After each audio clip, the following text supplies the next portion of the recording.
जय जय श्री चैतन्य जय नित्यानंद।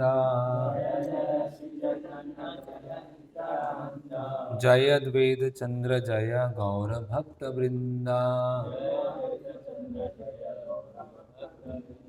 जय जय श्री चैतन्य जय नित्यानंद। जय द्वैत चंद्र जय गौर भक्त वृंदा। जय जय श्री चैतन्य जय नित्यानंद। जय द्वैत चंद्र जय गौर भक्त वृंदा। श्री चैतन्य चरितामृत आदि लीला अध्याय 14 श्री चैतन्य महाप्रभु की बाल लीलाएं। श्लोक क्रमांक 1। कथश्चन स्मृते यस्मिन् दुष्करं सुकरं भवेत विस्मृते विपरीतं स्यात् श्रीचैतन्यं नमामि तं। कथश्चन स्मृते यस्मिन् दुष्करं सुकरं भवेत् विस्मृते विपरीतं स्यात् श्रीचैतन्य नमामि तम्। शब्दार्थ। कथश्चन किसी भी प्रकार, स्मृते स्मरण करके, यस्मिन जिनको, दुष्करम दुष्कर बातें अथवा कार्य, सुकरम सुगम, भवेता हो जाते हैं, विस्मृते उनको भूलने से, विपरीतम विपरीत, स्यात हो जाते हैं, श्री चैतन्यम भगवान श्री चैतन्य महाप्रभु को, नमामि मैं सादर प्रणाम करता हूँ, तम उनको। अनुवाद एवं तात्पर्य। कृष्ण कृपा मूर्ति अभय चरणारविंद भक्ति वेदांत स्वामी श्रील प्रभुपाद जी के द्वारा अनुवाद। यदि कोई चैतन्य महाप्रभु का किसी भी प्रकार से स्मरण करता है तो उसका कठिन कार्य सरल हो जाता है, किंतु यदि उनका स्मरण नहीं किया जाता तो सरल कार्य भी बड़ा कठिन बन जाता है। ऐसे चैतन्य महाप्रभु को मैं सादर नमस्कार करता हूँ। तात्पर्य। श्रील प्रबोधानंद सरस्वती अपने ग्रंथ चैतन्य चंद्रामृत में कहते हैं, महाप्रभु की रंच मात्र भी कृपा होने से मनुष्य इतना महान बन जाता है कि उसे ऐसे मोक्ष की भी परवाह नहीं रह जाती जिसे अनेक विद्वान तथा ज्ञानी खोजते रहते हैं। इसी तरह भगवान चैतन्य का एक भक्त स्वर्ग लोक में निवास करने को मायाजाल मानता है।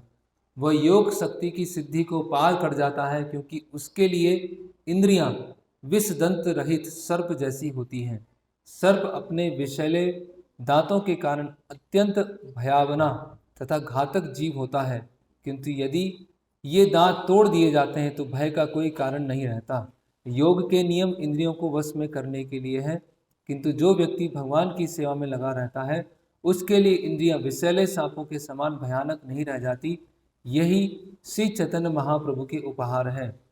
हरि भक्ति विलास से पुष्टि होती है कि यदि श्री चैतन्य महाप्रभु का स्मरण किया जाए तो कठिन कार्य सरल हो जाता है और उन्हें भुलाने पर आसान काम भी दुष्कर बन जाते हैं।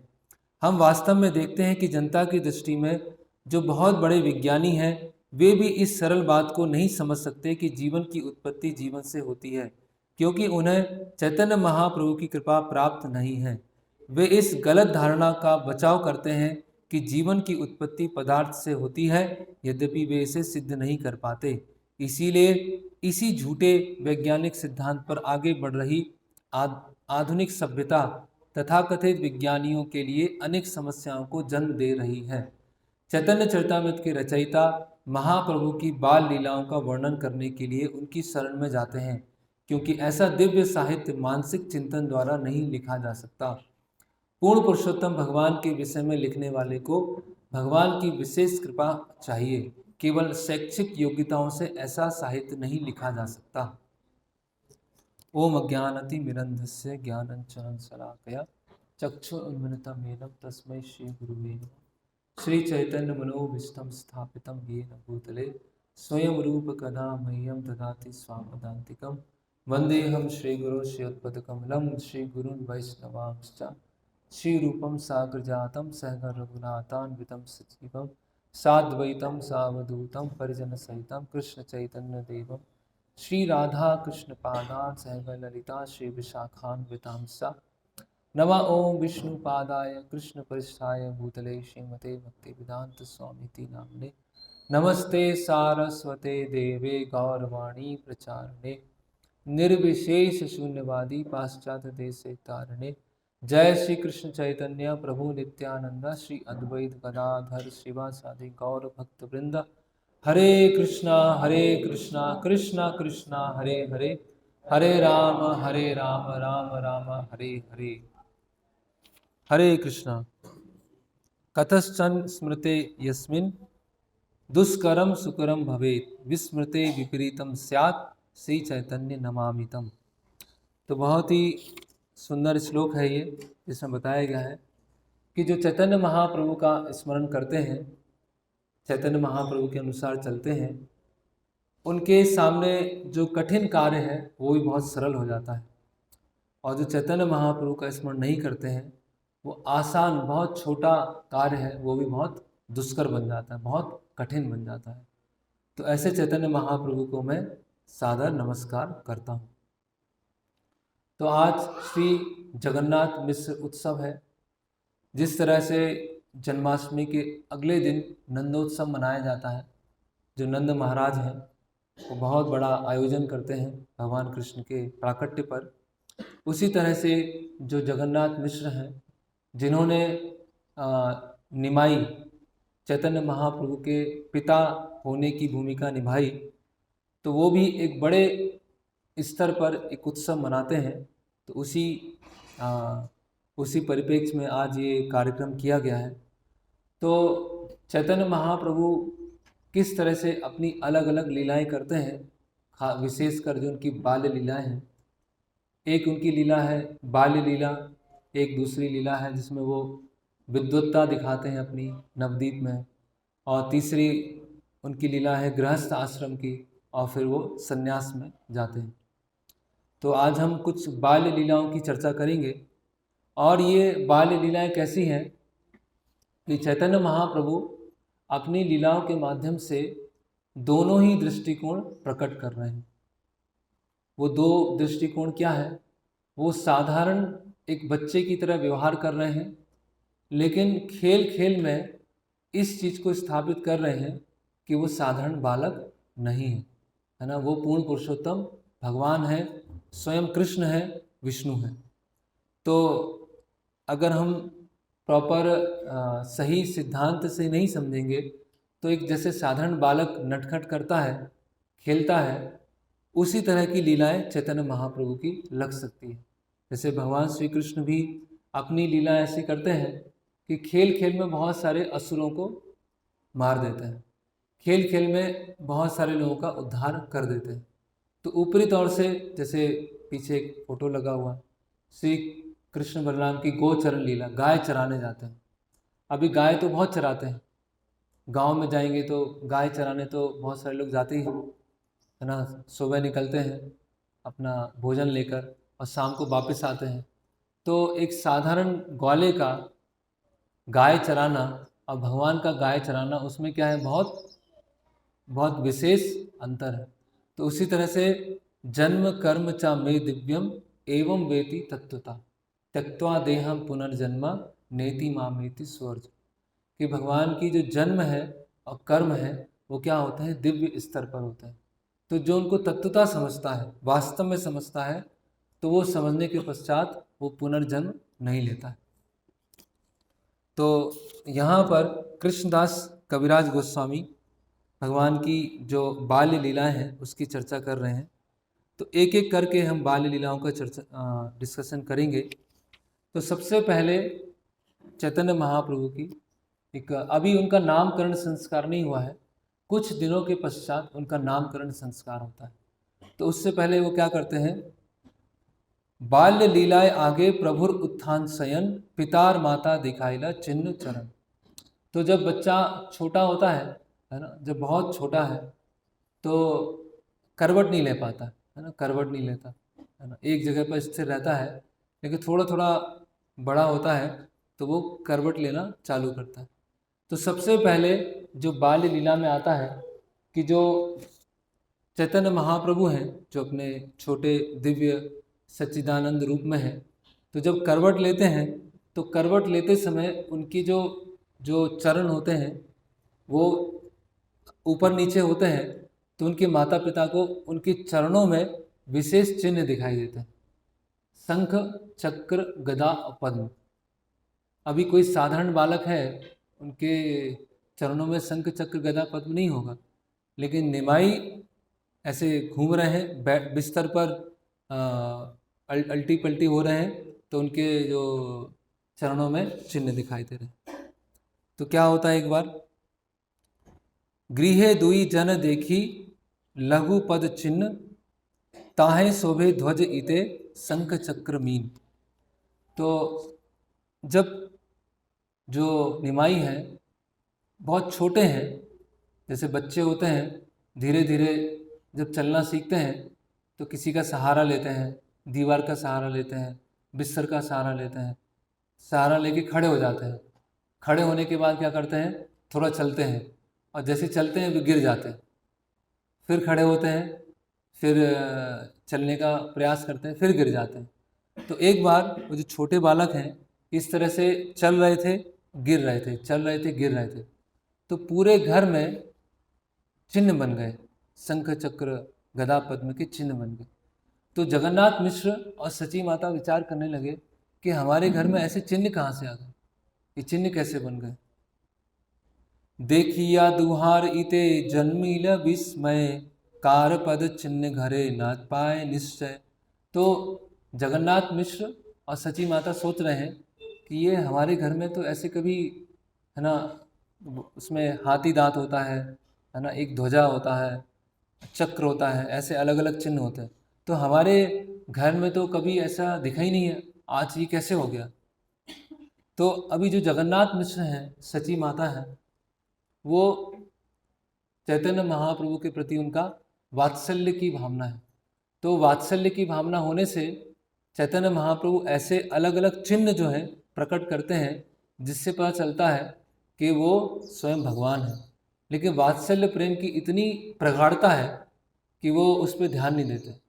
वो बोलते हैं कि ये जो ब्राह्मण का बेटा है और इसके अंदर कुछ विशेष शक्तियाँ हैं, इसकी वजह से ऐसे कुछ कुछ होता रहता है, लेकिन वो ये स्वीकार नहीं करते कि ये स्वयं भगवान।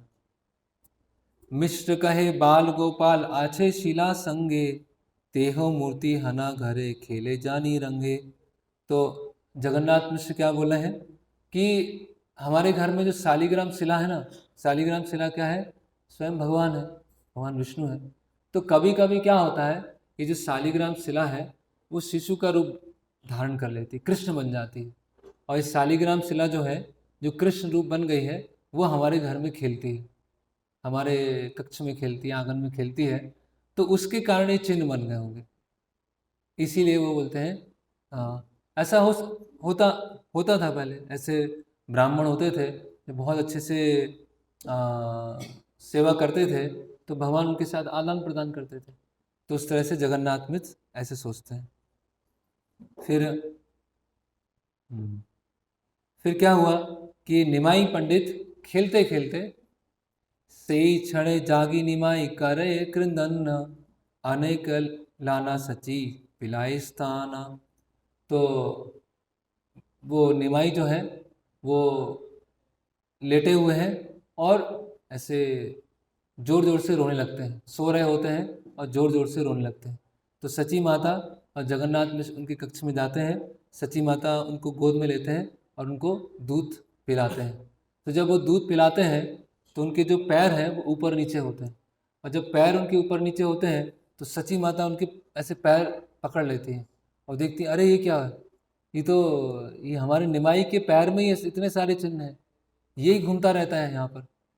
तो विस्मय में हो जाती हैं कि ये शालिग्राम शिला से गोपाल जी हैं या हमारा निमाई है जो ऐसे घूमता रहता है।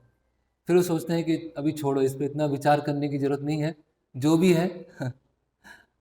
तो इस तरह से वो तो जब ये कुछ समय बीतता है तो उनके जो नाना होते हैं, सची माता के पिता, जिनका नाम है नीलांबर चक्रवर्ती, तो जगन्नाथ मिश्र नीलांबर चक्रवर्ती को बुलाते हैं किसके लिए? नामकरण संस्कार करने के लिए। कि छोटे बालक हैं, उनका एक नाम तो रख गया था, क्या था? निमाई। निमाई क्यों था? क्योंकि नीम के पेड़ के नीचे उनका प्रकट हुए थे। और दूसरा कारण क्या था कि सची माता की बहुत सारी संतानों की मृत्यु हो गई थी, है ना। तो उनको ये भय था, है ना। और विश्वरूप भी क्या है, घर छोड़ के चले जाते हैं, तो सची माता को बहुत डर था। तो इसीलिए नीम का पेड़ क्या होता है? शुभ होता है। तो नीम के पेड़ के नाम पर उन्होंने निमाई नाम रखा। तो नीलांबर चक्रवर्ती जो उनके नाना हैं, वो वहाँ पर आते हैं। चिन्ह देखी चक्रवर्ती बोले न हसिया, लग्न लागी पूर्वे आमी रखिया ची लिखिया। तो नीलांबर चक्रवर्ती बोल रहे हैं कि ऐसा तो कुंडली मैंने आज तक देखी नहीं, ऐसा चार्ट मैंने आज तक देखा ही नहीं है ना। और मैं इसको क्या है, उसको मैं लिखित रूप देता हूँ और मैं आपको बताता हूँ कि ये बालक कैसे होगा, आगे चल के इसके कार्य क्या होंगे। 32 लक्षण महापुरुष भूषण एई शिशु अंगे देखी से सब लक्षण। तो 32 लक्षण होते हैं, एक महापुरुष में क्या होते हैं? 32 लक्षण होते हैं अलग अलग। तो 32 के 32 सारे लक्षण ये आपके जो पुत्र हैं निमाई, उसमें 32 लक्षण है ना। नारायण चिन्ह युक्त श्रीहस्त चरण एई शिशु सर्वलोके करीवतारण। तो इसके हाथ और पैर में नारायण के चिन्ह हैं, हाथों में और चरणों में नारायण के चिन्ह है। और आगे चल के क्या करेगा? एई शिशु सर्वलोके करीवतारण, कि सारे विश्व को क्या करेगा? वो उसका डिलीवर करेगा, उसको उनको उद्धार करेगा, सारे तीनों लोगों का वो उद्धार करेगा। और क्या करेगा वो? एईता करीब वैष्णव धर्मेर प्रचार, यहाँ हईते हवे दुई कुलेरा निस्तार। और ये आगे चल के बहुत बड़े स्तर पर वैष्णव धर्म का प्रचार करेगा, विश्व का उद्धार करेगा, वैष्णव धर्म का प्रचार करेगा। और दोनों कुल, अपने पिता का जो कुल है और जो माता का कुल है, दोनों कुलों का वो उद्धार करेगा। ऐसे नीलांबर चक्रवर्ती बताते हैं। अब इनका नाम क्या होगा? नाम तो अभी रखा है ना, ऑफिशियल नाम तो अभी तक आया नहीं। फिर क्या बोलते हैं वो कि अभी मैं आपको ये बोलता हूँ कि नामकरण संस्कार कराइए और बहुत बड़ा उत्सव कीजिए, है ना। महोत्सव कर सब बोलाह ब्राह्मण, आजी दीन भाल करिवे नामकरण। तो बड़ा नामकरण संस्कार कराइए और क्या कीजिए? उसमें ब्राह्मणों को बुलाइए, वहाँ पर एक उत्सव मनाइए, क्योंकि आज का दिन क्या है? बहुत शुभ है। तो प्रभुपाद जी यहाँ पर तात्पर्य में लिखते हैं कि अलग अलग तरह के 10 विध संस्कार होते हैं। कहीं 16 संस्कार बताया था, कहीं 10 विध संस्कार।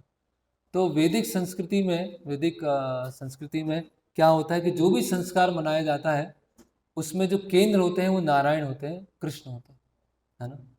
तो उसमें बड़े स्तर पर हरिनाम संकीर्तन होता है ना। जो ब्राह्मण होते हैं, वैष्णव होते हैं, उनको भोजन कराया जाता है और उन सब के बीच में वो संस्कार संपन्न होता है ना। जो भगवान विष्णु है और कृष्ण की प्रसन्नता के लिए सारे संस्कार किए जाते। संस्कार मतलब छाप ना, इम्प्रेशन।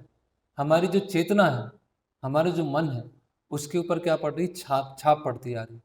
तो जो भी संस्कार होते हैं, है ना, जैसे आजकल हम देखते हैं कि पहले तो लोगों को संस्कार ही पता नहीं होता है, और संस्कार पता होता है तो एक औपचारिकता के लिए कुछ ऐसे ब्राह्मणों को बुलाते हैं जो वास्तव में ब्राह्मण भी नहीं है ना। औपचारिकता के लिए कुछ दान देते हैं, दक्षिणा देते हैं, और ब्राह्मण को भी मतलब नहीं है जो करने वाले हैं, यजमान हैं, उनको भी कोई लेना देना नहीं है, बस एक क्या चल रही है, औपचारिकता चल रही है। लेकिन वैदिक संस्कृति में है ना, हर वस्तु क्या है, भगवान के केंद्रित है। और दूसरा प्रभुपाद जी यहाँ लिख रहे हैं कि चैतन्य महाप्रभु भगवान हैं, उसको अलग अलग तरह से सिद्ध किया जा रहा है।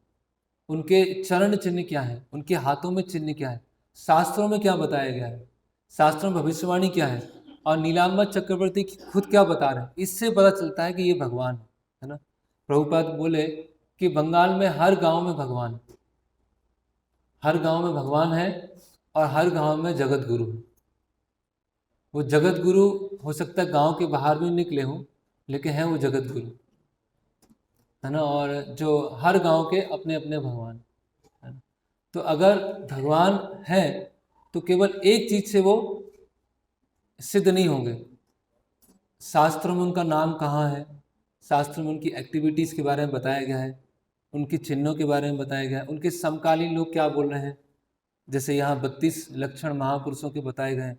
तो इससे पता चलता है कि चैतन्य जो इस तरह से अवतार घोषित किए जाते हैं। अभी अवतार शब्द की भी क्या हो गया, बहुत सस्ता हो गया है ना। जैसे कुछ यूट्यूब पर एक ऐप देखा था, तो उसमें लिखा हुआ था आप अपने नया अवतार बनाएं, अपनी आप फोटो लें और उसको कुछ मिक्स करें, और मिक्स करके आप एक नए अवतार में आ जाएंगे, है ना।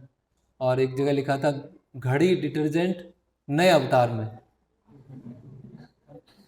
है ना। तो ये अवतार शब्द क्या हो गया, बहुत लोगों ने सस्ता कर दिया। अवतार का मतलब क्या है, भगवान स्वयं या अपने विस्तार के रूप में यहाँ पर आते हैं, है ना। फिर क्या होता है, अभी उनका पहला नाम क्या रखा जाता है, पहला ऑफिशियल नाम क्या रखा जाता है, सर्वलोके करीबे इहाँ धारण पोषण विश्वम्भर नाम इहार एते कारण। तो क्या करेंगे, ये जो बच्चा है वो क्या करेगा, सभी संसार का, सभी विश्व का धारण करेगा, उस विश्व को धारण करेगा और उनका पोषण करेगा, है ना। इसीलिए इनका नाम क्या है, विश्वम्भर।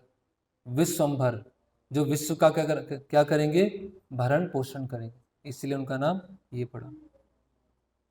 तो श्रील प्रभुपाद जी तात्पर्य में लिखते हैं कि हमारे कृष्ण भावनामृत आंदोलन में बहुत सारे लोग जुड़ रहे हैं, और उस समय जो लोग जुड़ रहे थे, चाहे वो ब्रह्मचारी जैसे हों या गृहस्थ जैसे हों, सब फुल टाइम होते थे, सब पूर्णकालिक होते थे, है ना।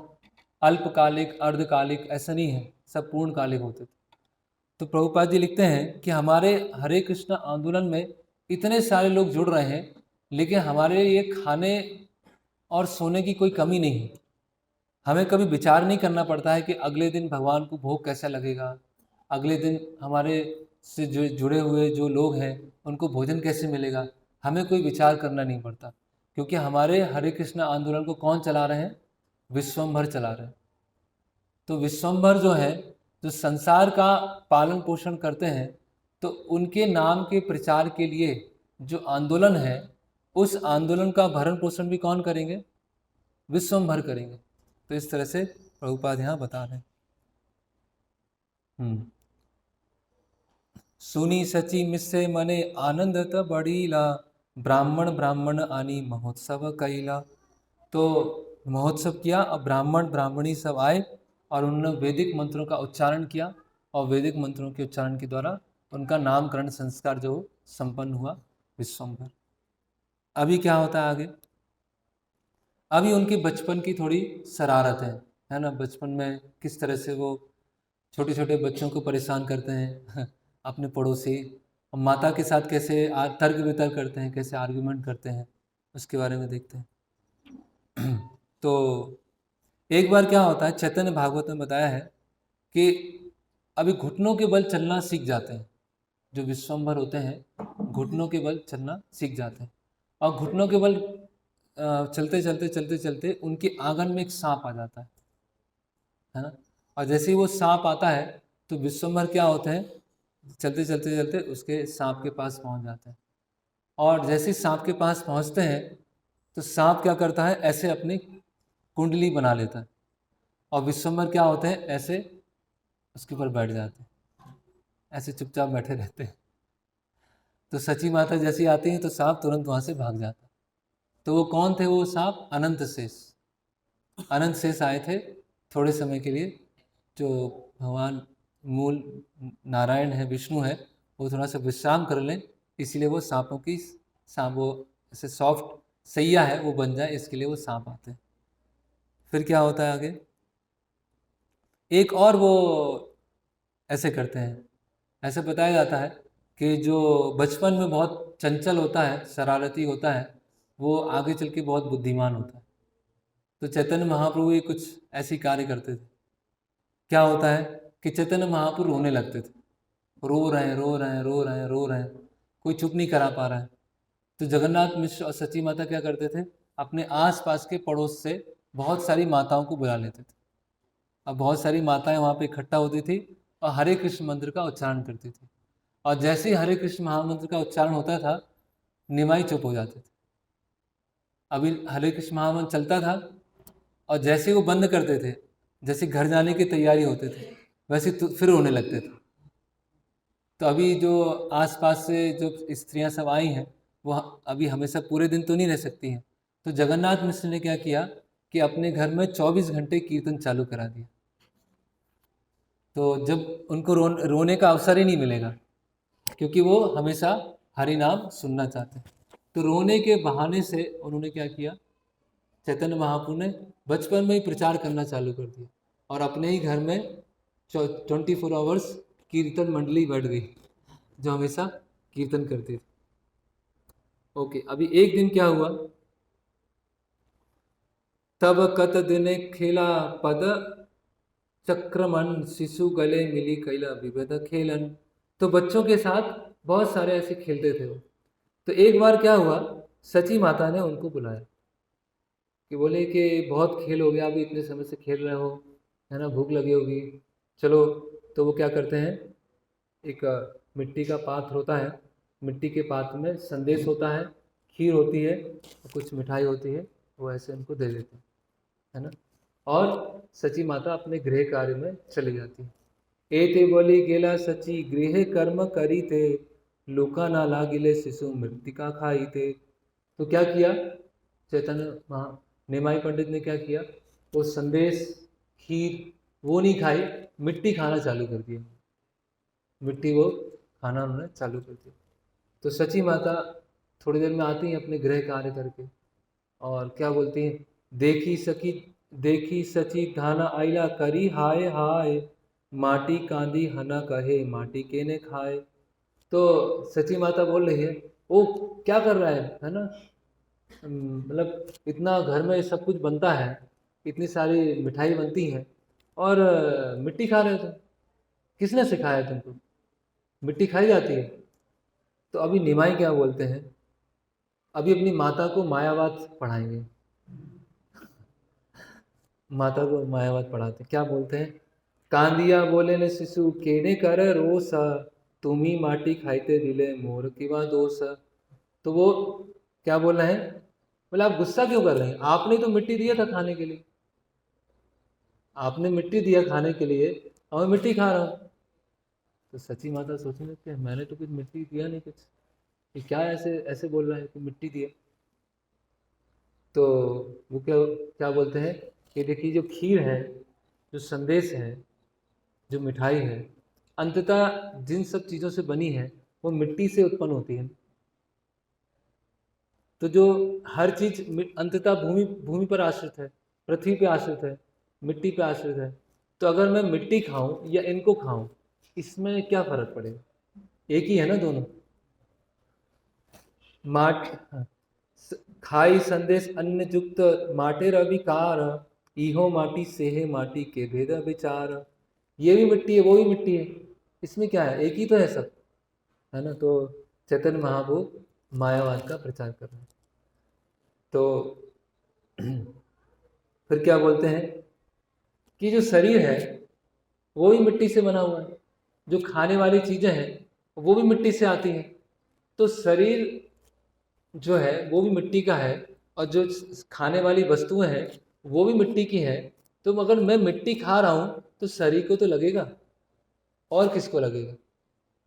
अपनी गलती को जस्टिफाई करना। मिट्टी खा रहा हूँ, शरीर मिट्टी का है ना। अंतरे विस्मित सची बलिला तहारे, माटी खाई थे ज्ञानी होगे के सिखाई ले तोरे। तो सची माता बोल रही है कि तुम्हें ये मिट्टी खाने का ज्ञानी किसने पढ़ा दिया? तुमको ज्ञानी की तरह बात कर रहे हो, है ना। मिट्टी मिट्टी खाने के पीछे भी फिलॉसफी चल रही है ना। तो फिर सची माता बोलती है, माटी विकार अन्न खाइले देह पुष्टि होए, माटी खाइते रोग है देह छाए रोग जाए छाए। तो सची माता बोलती हैं कि अगर आप अन्न खाएंगे जो कि मिट्टी का विकार है, तो उस अन्न को खाने से क्या होगा? आपका शरीर हष्ट पुष्ट होगा। लेकिन आप मिट्टी को खाएंगे तो आपको क्या होगा? रोग होगा, शरीर क्षय हो जाएगा। इसीलिए हालांकि है वो मिट्टी का रूपांतरण, लेकिन मिट्टी अलग है और दूध चावल संदेश वो अलग है। इसीलिए दोनों को मिक्स मत करो। माटिर विकार घटे पानी भरी आनी, माटी पिंडा धरी जबे सो से जाए पानी। तो सची माता और बता रही, वैष्णव फिलॉसफी बता रही सची माता कि मिट्टी के से हम एक मटका बनाते हैं और मटके में पानी भरते हैं तो पानी रुक जाता है। लेकिन वही मिट्टी पड़ी हुई है, उसमें अगर पानी डालते हैं तो क्या होगा? पानी नहीं रुकेगा। तो मिट्टी है लेकिन उसको मटके के रूप में बना दिया तो पानी रुक रहा है। इसीलिए दोनों में अंतर है, व्यवहारिक रूप से दोनों में अंतर है ना। तो तो निमाई पंडित क्या बोलते हैं? आत्म लुकाए थे प्रभु बलि लाता हारे, आगे केन इहा माता ना सिखारे मोरे। तो सची माता को डांटने लगते हैं कि माता आपने पहले क्यों नहीं सिखाया मुझे आत्मज्ञान? पहले सिखाना तो इतने समय से कितनी सारी मिट्टी खा ली मैं। अगर आप मुझे पहले बता देते कि मिट्टी अलग है और खाने वाली चीज़ अलग है तो फिर मैं इसको खाता, मिट्टी को नहीं खाता। तो इस तरह से वो उनके शरारत करते हैं अपनी माँ के साथ। तो प्रभुपाद जी यहाँ तात्पर्य में लिख रहे हैं कि चैतन्य महाप्रभु यहाँ पर अचिंत्य भेदाभेद तत्व स्थापित कर रहे हैं। अचिंत्य भेदाभेद क्या है? कि एक भी है, भेद भी है और अभेद भी है ना। तो जो भगवान की शक्ति है और भगवान जो है वो एक भी है और अलग भी है। जैसे जीव है तो जीव की तुलना की गई है एक स्फुलिंग से। जैसे अग्नि होती है तो अग्नि का क्या है? एक स्फुलिंग है और पूरी अग्नि है। तो अग्नि की स्फुलिंग में जो गुण होंगे वही पूरी अग्नि में गुण होंगे। लेकिन जो ऊष्मा है ना, जो प्रकाश उस स्फुलिंग में है उससे कहीं गुना प्रकाश और जो ऊष्मा है उस अग्नि में। तो उसी तरह से अचिंत भेदाभेद कि जैसे मिट्टी है और मटका है, मिट्टी है या मिठाई है, वो एक भी है और अलग भी है ना। तो मायावादी क्या बोलते हैं? सब कुछ एक है, सब बराबर हो गए। ओके, इस तरह से आगे। और फिर एक बार क्या होता है कि निमाई पंडित थोड़े से और बड़े होते हैं तो एक ब्राह्मण आता है जगन्नाथ मिश्र के घर में। वो जो ब्राह्मण है वो कैसे ब्राह्मण थे? खुद कुकिंग करते थे। वो खुद किसी के घर का नहीं लेते थे, है ना। कोई ब्राह्मण भी बना के देते थे तो भी नहीं लेते थे। स्वपाकी ब्राह्मण थे, खुद स्वयं बनाते थे। तो ब्राह्मण वहाँ पर जगन्नाथ मिश्र के घर में आते हैं और जगन्नाथ मिश्र उनको एक जगह दे देते हैं, स्थान दे देते हैं कि आप अपना भोग यहाँ पर भोग बनाइए। और उनके साथ में क्या होती थी? शालिग्राम शिला होती थी और शालिग्राम शिला को वो अर्पण करते थे।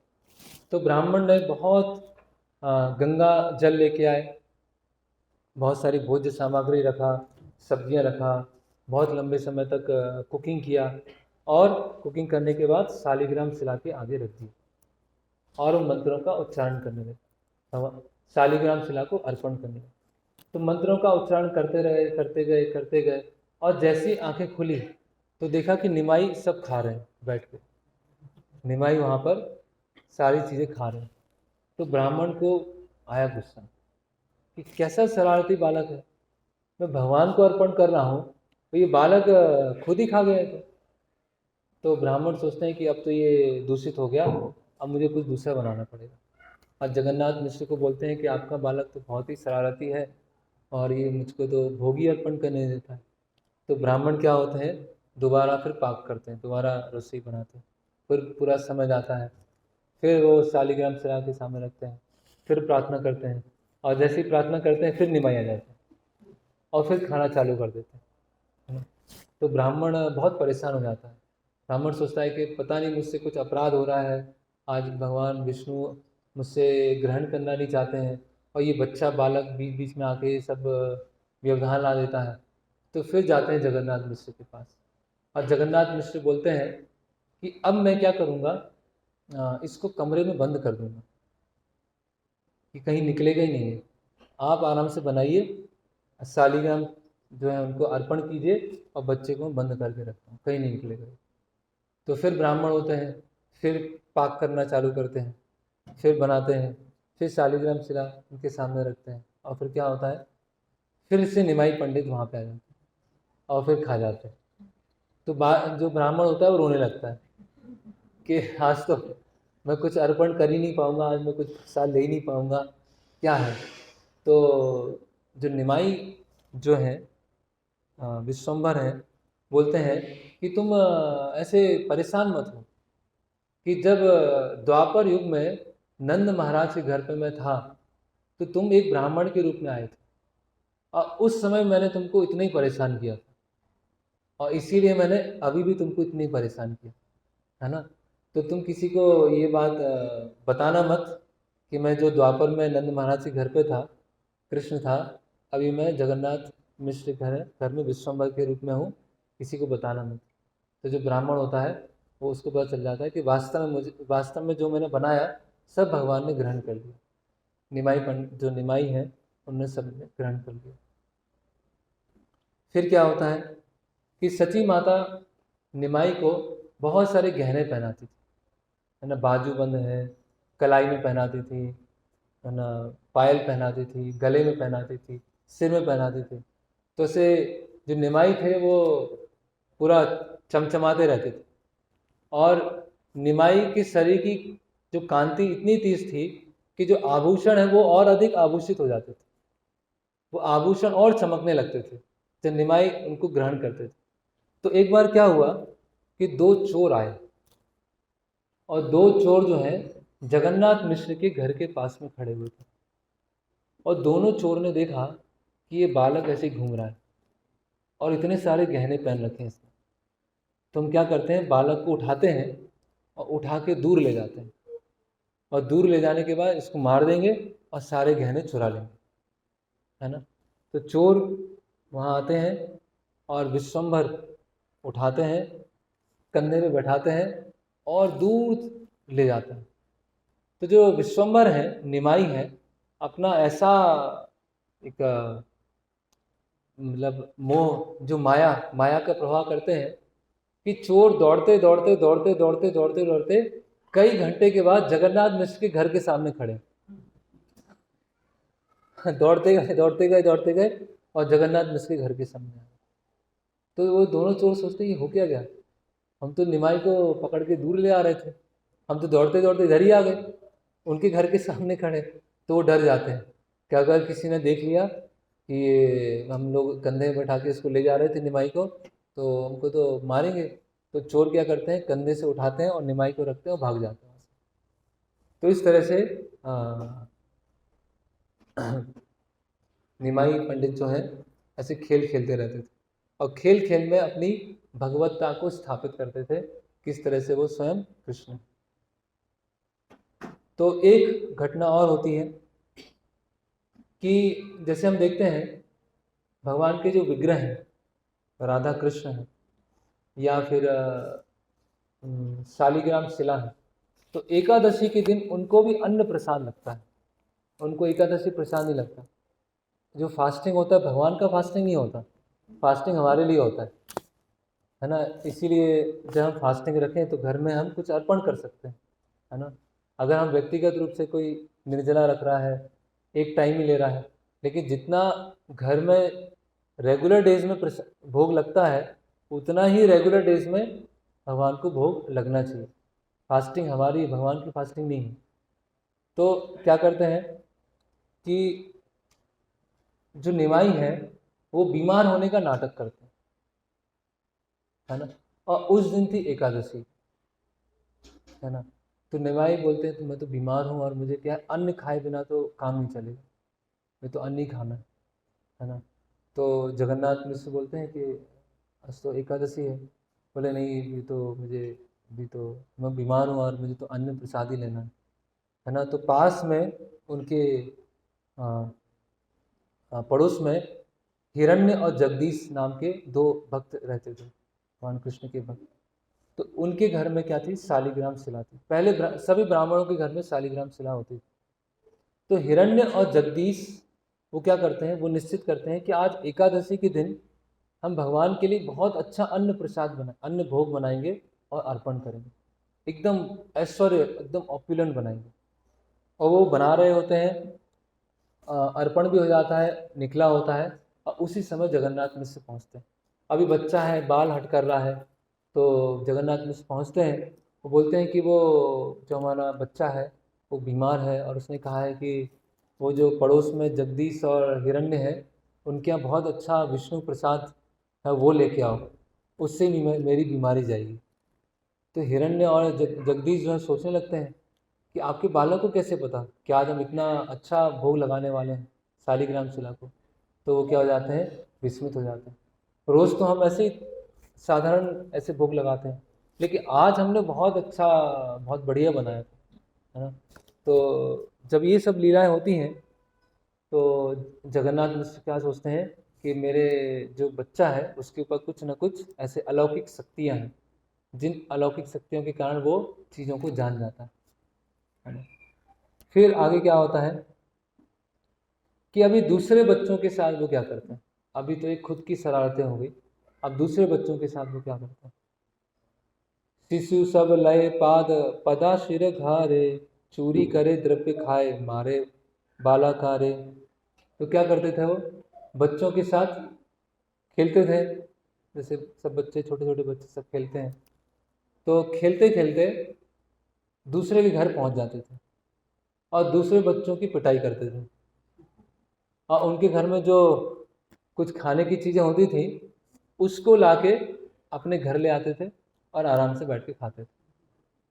ऐसा उनका रोज का था, एक दो की पिटाई लगाना और चुरा के लेके आना और आराम से खाना, है ना। तो क्या हुआ, शिशु सब सची स्थाने कैला निवेदन, सुनी सची पुत्र किछु दिला आलोहन। तो जो आसपास की अन्य जो माताएं होती थी उनको निमाई की ऐसी जो वो होती थी शरारतें अच्छी लगती थी, लेकिन फिर भी वो बाहर से गुस्सा करती थी, है ना। और सची माता के पास में जाती थी, वो बोलती कैसा बच्चा आपका, है ना, हमारे हमारे बच्चों को मारता रहता है और कुछ चुरा के ले जाता है ना। तो जो सची माता है उनको थोड़ा प्रेम से डांटती हैं, क्या बोलती हैं, केने चोरी करे केने मारे शिशु रे, केने पर घर जाए किवा नहीं करे। तो बोलते हैं कि हमारे घर में कमी है क्या, हमारे घर में कोई कमी नहीं है और तुम दूसरे घर में जाते हो, वहाँ चोरी करते हो, है ना, और चोरी करके वहाँ बच्चों को मारते हो। तो ये चोरी, ब्राह्मणों को चोरी नहीं करना चाहिए, है ना, ब्राह्मण संतुष्ट रहते हैं। तो प्रभुपाद जी तात्पर्य में लिखते हैं कि भगवान के इस भौतिक जगत में चोरी करने की वो होती है, लोगों में चोरी करने की प्रवृत्ति होती है। लेकिन चोरी करने की प्रवृत्ति कहाँ से आई है, क्योंकि चोरी करने की प्रवृत्ति भगवान की होती है। भगवान भी चोरी करते हैं, भगवान भी झूठ बोलते हैं, है ना, भगवान भी फंसा देते हैं, है ना, भगवान भी ऐसे सब टेढ़े मेढ़े सब काम करते हैं। लेकिन भगवान जो ये फंसा देते हैं, चोरी कर देते हैं, किसी के साथ ट्रिक कर देते हैं, है ना, डिप्लोमेसी करते हैं, है ना, राजनीतिक, भगवान एक्सपर्ट राजनीतिक भी हैं, है ना, झूठ बोलने में तो एक्सपर्ट ही हैं। तो ये सब भगवान अलग अलग कार्य करते हैं, लेकिन उन सब कार्यों में क्या है, भगवान अपने स्वार्थ के लिए नहीं करते, है ना, अपनी आनंद चिन्मय रस अपने भक्तों के साथ जो आदान प्रदान करते हैं, उसमें भगवान इस तरह से चोरी करते हैं।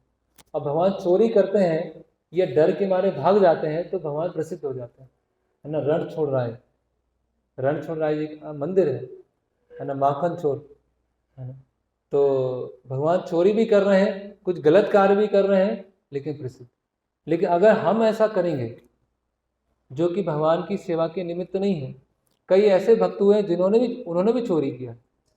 जैसे श्रीरंगम मंदिर है, तो श्रीरंगम मंदिर है 4 चोरों ने बनाया था, 4 चोरों ने मिलके श्रीरंगम मंदिर बनाया।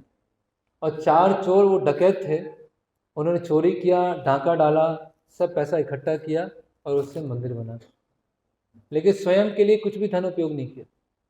तो भगवान के भक्त भी कभी कभी चोरी कर सकते हैं, भगवान के भक्त भी कभी कभी झूठ बोलना पड़ सकता है ना, कुछ ट्रिक चलना पड़ सकता है, लेकिन उनका उद्देश्य बहुत स्पष्ट होता है कि वो खुद के लिए नहीं कर रहे, वो भगवान की सेवा के निमित्त कर रहे है ना।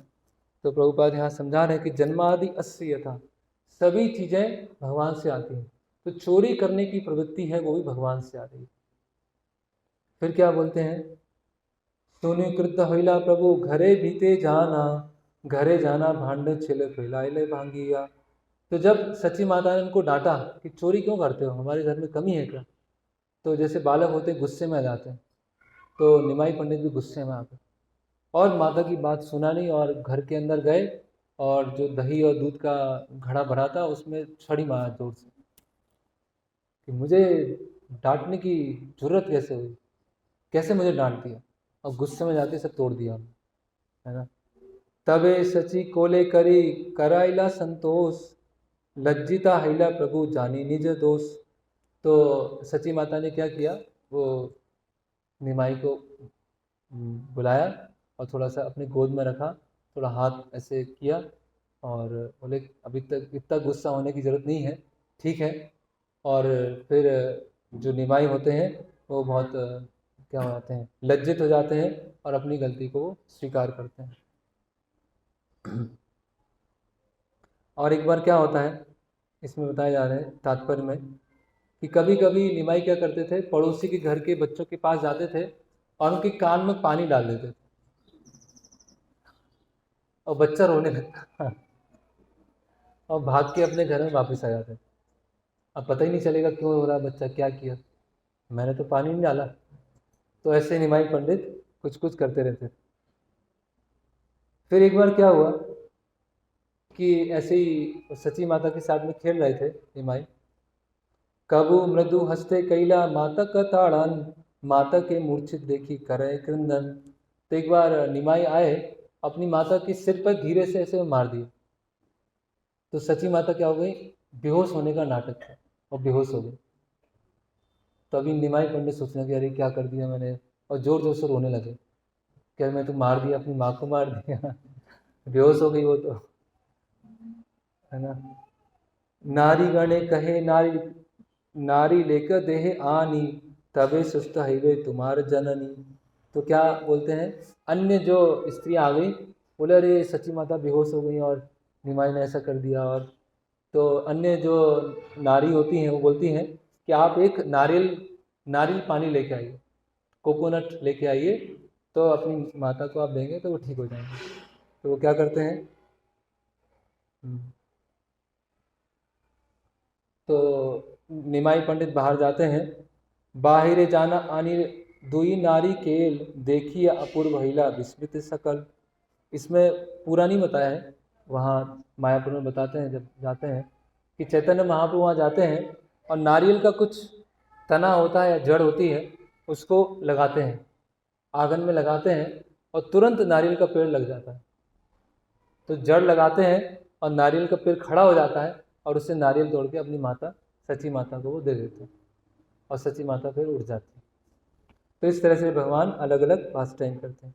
एक अंतिम यहाँ पर हम अंतिम और डिस्कस करेंगे, ये गंगा गंगा पास टाइम है। अभी जो निमाई है थोड़े से और बड़े हो गए हैं, है ना। कबू शिशु संगे स्नान करीला गंगाते, कन्या गणे आइला तहाँ देवता पूजाते। तो जो छोटे बालक निमाई हैं अन्य अपने छोटे छोटे बालकों के साथ गंगा स्नान करने जाते थे। और गंगा स्नान करते समय वहाँ पे कई कन्याएं होती थी, वो गंगा माता की पूजा करने और अन्य देवताओं की पूजा करने के लिए वहाँ पर वो आते हैं, है ना। तो यहाँ पर श्रील प्रभुपाद जी तात्पर्य में लिख रहे हैं कि वैदिक संस्कृति में जो कन्याएं होती हैं वो विशेषकर शिव जी की पूजा करती हैं। तो शिव जी की पूजा करने से भविष्य में उनको शिव जी जैसे वैष्णव, है ना, महान वैष्णव जैसे उनको पति प्राप्त हो, इसके लिए वैदिक संस्कृति में जो कन्यागण है वो गंगा पूजा करती हैं और शिव जी की पूजा करती हैं। तो इस तरह से जो नवद्वीप में भी था ऐसा ये सिस्टम चल रहा था। गंगा स्नान करी पूजा करिते लागीला, कन्या गणे मध्य प्रभु आसिया बसीला। तो गंगा में स्नान करने के बाद फिर अभी गंगा पूजा करना है, शिव जी की पूजा करना है। तो सारी सामग्री उन्होंने रख लिया और गंगा पूजा चालू करने वाले। तो निमाई पंडित क्या हुआ, उनके बीच में आके बैठ गए। जहाँ सारी जो सामग्री रखी हुई थी उस सामग्री के आगे जाके निमाई बैठ गए। क्या बोलने लगे, कन्या कहे आमा पूजा आमी दिवा बार, गंगा दुर्गा दासी मोर महेश किंकार। तो बोलते हैं कि मेरी पूजा करो। कि गंगा की पूजा करने से, शिव की पूजा करने से क्या होगा, करना है तो मेरी पूजा करो। ये जो गंगा है, दुर्गा है, ये तो मेरी दासी है, और शिव जी जो है वो मेरे किंकर हैं, वो मेरे दास हैं। तो प्रभुपाद जी बहुत बहुत बड़ा तात्पर्य लिख रहे हैं कि चैतन्य महाप्रभु बचपन से ही बता रहे हैं कि किस तरह से देवी देवताओं के पास कुछ मांगने के लिए देवी देवता के पास जाने की आवश्यकता नहीं है। स्वयं भगवान विष्णु के पास जाएंगे, विश्वम्भर के पास में जाएंगे तो सारी इच्छाएं क्या हो जाएंगी, पूरी हो जाएंगी। फिर आपनी चंदन परी परेन फूल माला, नैवेद्य कलिया खालन संदेश चला कला। तो बिना किसी परमिशन से वहाँ जो माला रखी हुई थी खुद पहन लिया, चंदन रखा हुआ था वो लगा लिया, और जो भोग लेके आए थे वो खाना चालू कर दिया। सब अपनी पूजा खुद ही कर ली। तो फिर क्या हुआ कि वो गुस्से में आ गई कन्या सब, है ना। क्रोध कन्या गणे कहे सुन है नी माई, ग्राम में संबंध है तुम्ही आमार समार भाई। तो ग्राम के संबंध में तुम भाई जैसे हो और तुम ऐसा काम कर रहे हो, हम जो लेने आए हैं, हम सब ये पूजा करने आए हैं, तुम इस तरह से कार्य कर रहे हो। तो अभी समय हो गया, एक्चुअली आरती होने वाली। तो इसमें अंत में निमाई बोलते हैं कि अगर आप मेरी पूजा नहीं करेंगे तो आपको बूढ़ा पति प्राप्त होगा और कई सौतन होंगी आपकी, और अगर आप मेरी पूजा करोगे तो आपको बहुत ही सुंदर और गुणवान पति प्राप्त होगा और कई आपकी संतानें होंगी। तो बहुत लंबा ये संवाद चलता है कन्यागणों में और चैतन्य महाप्रभु में। तो ये चैतन्य चरितामृत का आदि लीला का 14वां अध्याय है, उसमें चैतन्य महाप्रभु की बाल्य लीलाएं पढ़ सकते हैं। हरे कृष्णा। भगवान श्री चैतन्य महाप्रभु की, श्री जगन्नाथ मिश्र महोत्सव की, गौर प्रेमानंदे।